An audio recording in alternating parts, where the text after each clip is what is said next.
about linear graphs and equations, a review of some topics that you guys have been doing all the way back to Algebra 1 and definitely in Algebra 2 with me last year for those of you who were there. But this should be mostly review, hopefully just a refresher on some of these topics, talking about linear equations. So let's get right into it. So the two ones that we focus on in here, for right now, we're talking about standard or general form, which is ax plus by equals c. That's when you got your variables together, the constants on the other side by itself, and then, the slope-intercept. So you will visit the spreadsheet, write down your username, and then what you're going to do is go to the connected website, which is posted in Google Classroom as a link.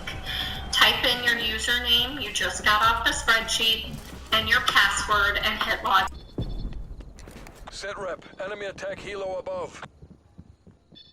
I am going to be teaching American history and psychology. In American history, we're going to talk all about the history of this country and meet a lot of famous Americans. A few of them I have here with me today. We have Ulysses S. Grant, Civil War hero and 18th president. We have Teddy Roosevelt, who was the 26th president, one of the heroes of the Spanish-American War.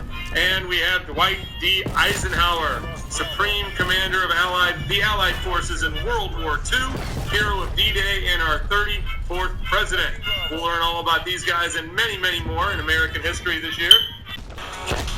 Start swinging the rope, and then I'm basically just going to try to adjust my timing so I can do nice soft jumps. And then if I speed my hands up by using small rotations at the wrist and shoulder. That, so it's not a function, fails the vertical line test. This is a relation that passes the vertical line test. If I drag a vertical line across this horizontally, it never touches the relation in more than one spot at a time. Another method for finding the vertex, called partial factoring. So, if you remember our standard form equation here, this c value, right here, this tells us the y-intercept of the function. So the y-intercept of the function is 1. It means it crosses the y-axis around here somewhere.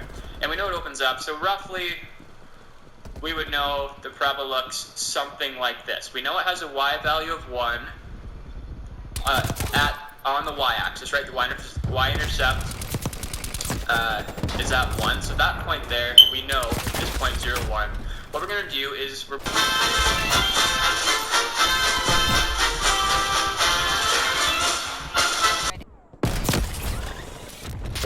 and they're trying to find, a good deal on a car in ancient Greece, and then all of a sudden somebody from the future shows up and they got a cell phone and they're like, just hop on Auto Trader, it's right here. And the Greek individuals in the commercial, they ask the person if they're a god. They're like, "Are you Athena?" And the lady's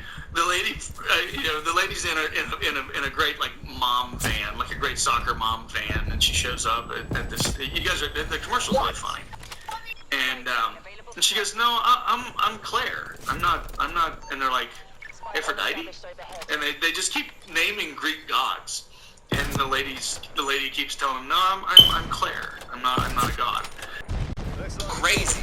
People are getting killed in churches. Like, there is no way to escape these issues, which is why you have to live your life to the fullest. You can't worry about death. I'm gonna tell you like this: death is inevitable. None of us can escape. All right, your assignment is page 69.